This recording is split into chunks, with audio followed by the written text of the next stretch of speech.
हमारे वीडियो मसीहियों को बाइबल सिखाने के लिए और उन लोगों के लिए बनाए जाते हैं जो सच्चे परमेश्वर को ढूंढ रहे हैं।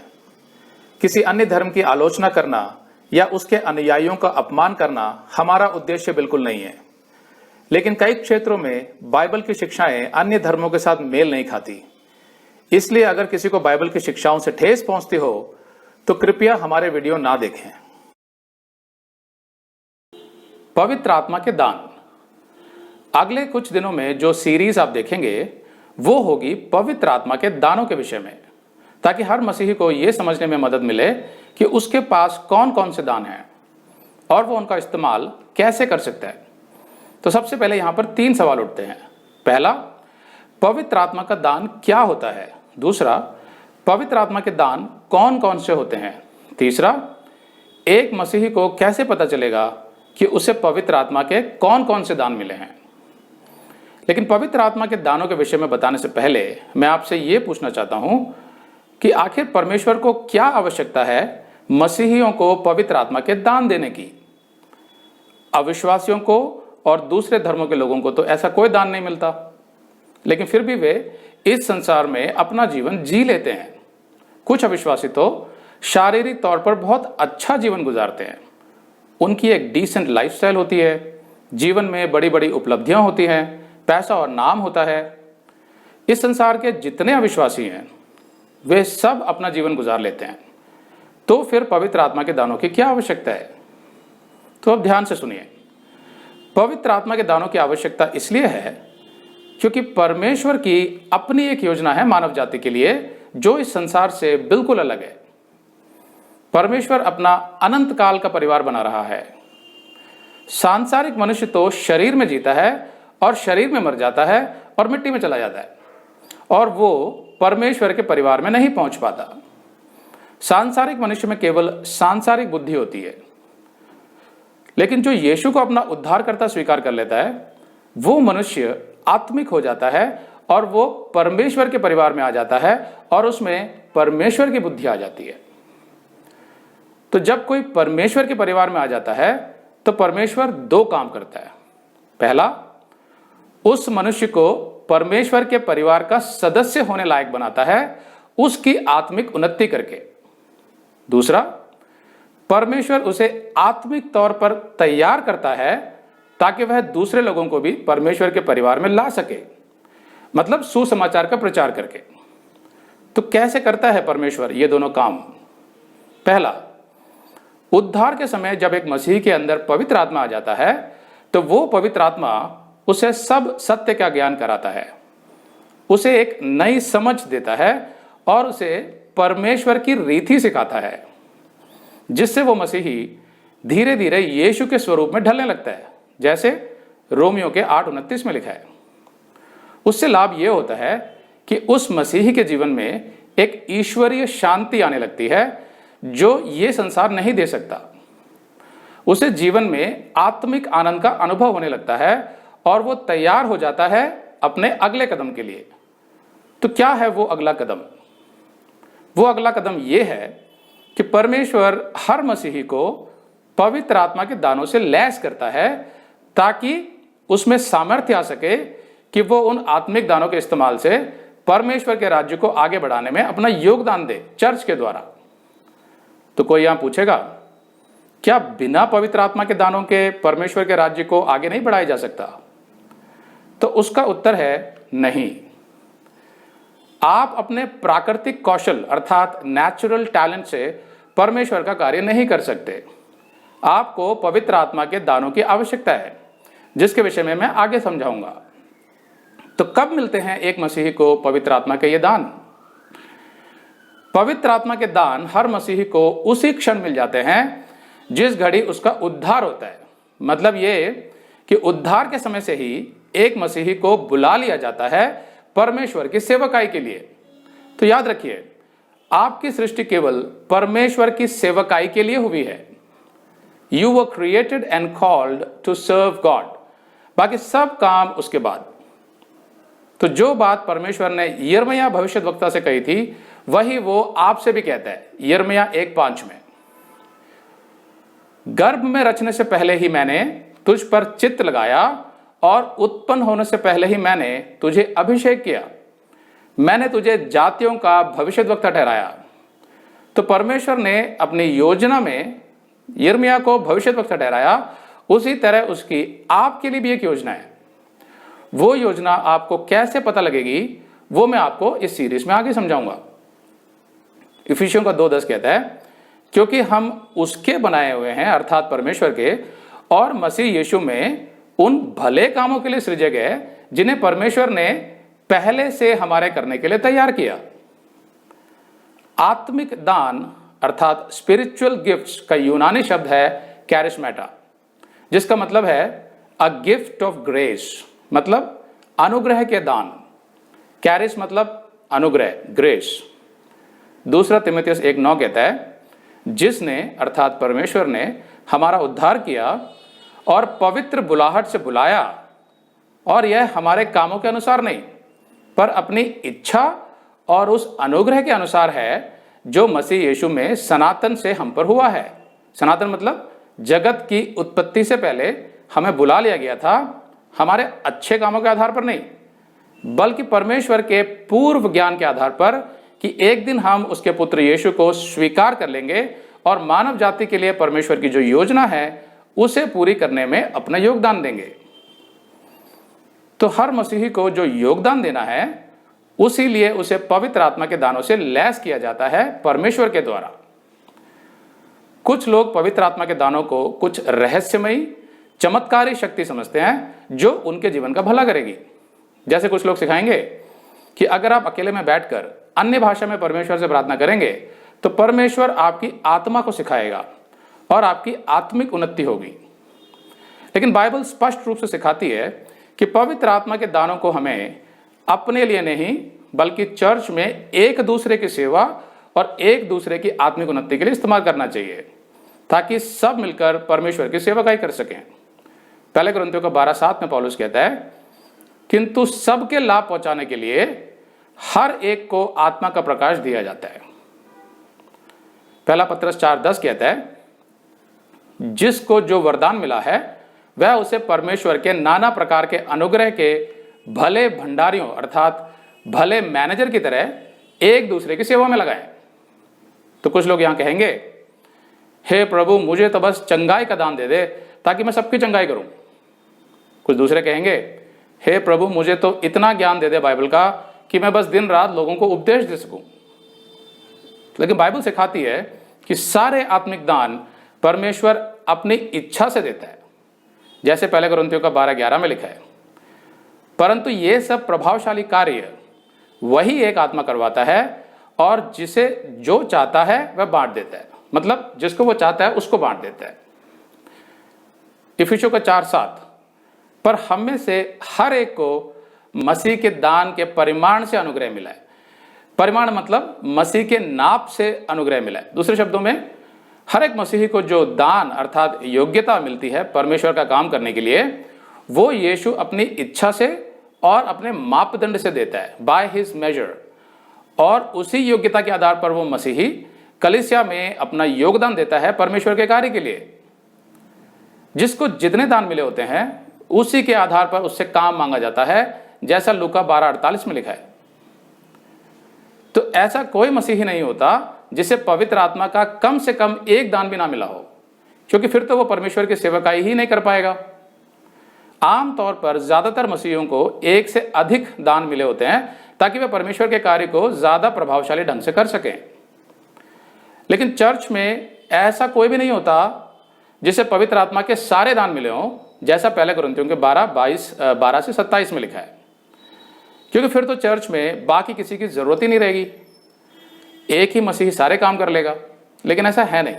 पौलुस कहता है पहले कुरिन्थियों के 7:7 में, मैं यह चाहता हूं कि जैसा मैं हूं वैसा ही सब मनुष्य हों। अब पौलुस को बहुत सारे दान थे पवित्र आत्मा के, तो वो कहता है कि मैं चाहता हूं कि जैसा मैं हूं वैसे सब मनुष्य हों, परंतु हर एक को परमेश्वर की ओर से विशेष विशेष वरदान मिले हैं, किसी को किसी प्रकार का और किसी को किसी और प्रकार का, सबको अलग अलग मिले।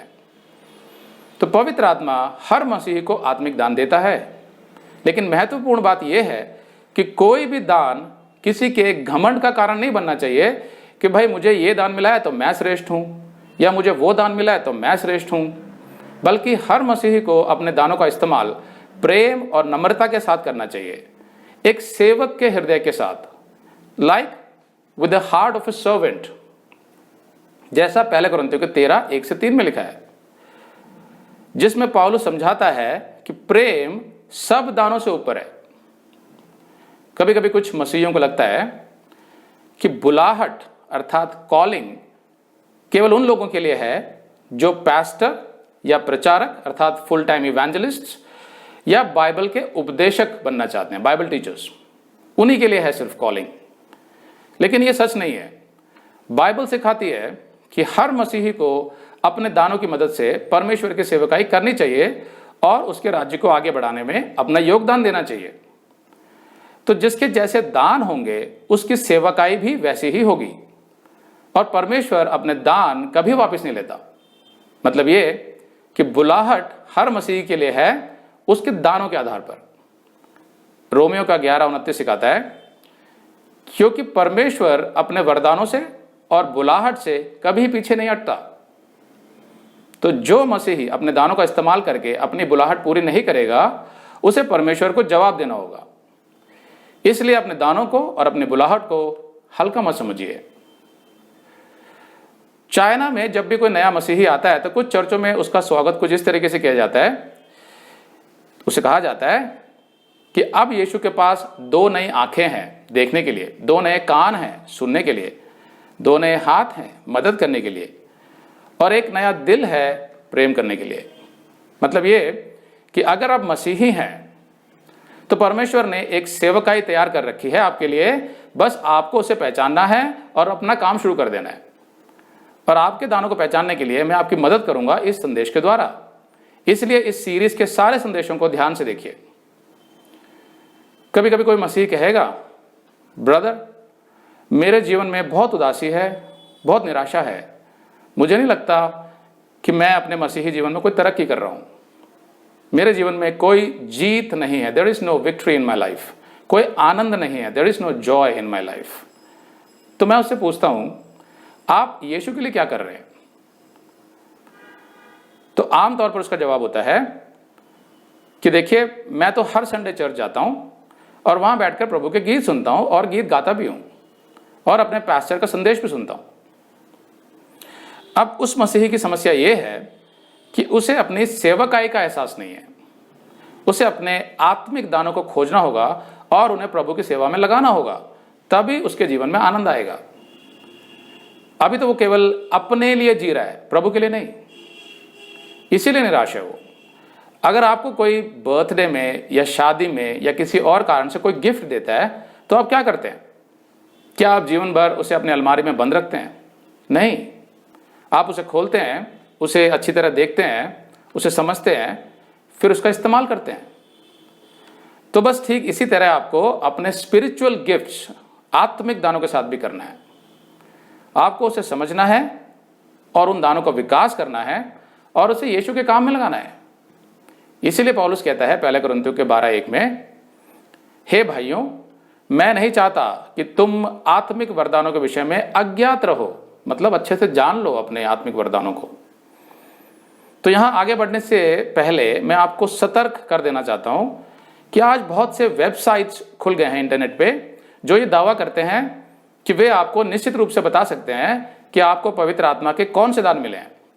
बस आपको अपने विषय में कुछ डिटेल्स भरनी होंगी उनके वेबसाइट पर, जो एक सर्वे की तरह होगा, और उन डिटेल्स के आधार पर वे कुछ विश्लेषण करेंगे, एनालिसिस, और आपको बता देंगे कि आपको पवित्र आत्मा के कौन से दान मिले हैं। इन वेबसाइट्स की कुछ फीस भी होती है, रकम होती है। तो ऐसी वेबसाइट से कृपया दूर ही रहिए, क्योंकि ये सब केवल पैसे कमाने के धंधे हैं। जो बात यहां समझने की है वो ये है कि अगर परमेश्वर आपको कोई दान देता है तो वो उसके विषय में सबसे पहले आपको बताएगा, किसी और को नहीं। जब तक आपको उस दान का एहसास नहीं होगा तब तक दूसरों को तो उसके विषय में पता ही नहीं चल पाएगा, क्योंकि पहले तो आप उस दान में बढ़ेंगे, तभी तो दूसरों को आप में उस दान का फल दिखाई देगा, जिससे उनको पता चलेगा कि आपको कौन सा दान मिला है। हाँ, ये जरूर हो सकता है कि एक अच्छा पास्टर या कोई अच्छा बाइबल टीचर आपको गाइड कर सकता है आपके उस दान को पहचानने में, लेकिन फिर भी पता तो आपको ही चलेगा सबसे पहले कि आपके दान कौन कौन से हैं, क्योंकि ये परमेश्वर और आपके बीच में होता है।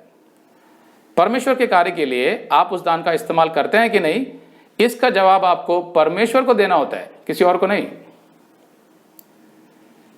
क्या कोई दान किसी दूसरे दान से छोटा या बड़ा होता है? नहीं। अगर ऐसा होता फिर तो चर्च में कुछ मसीही दूसरे मसीहियों से श्रेष्ठ हो जाते, फिर तो परमेश्वर की नजर में सब समान नहीं होते। लेकिन रोमियो को 2:11 सिखाता है कि परमेश्वर किसी का पक्ष नहीं करता। सभी मसीहियों का बपतिस्मा एक ही आत्मा के द्वारा हुआ है, अर्थात पवित्र आत्मा जो हर मसीही में बसा हुआ है, तो हर मसीही समान हुआ।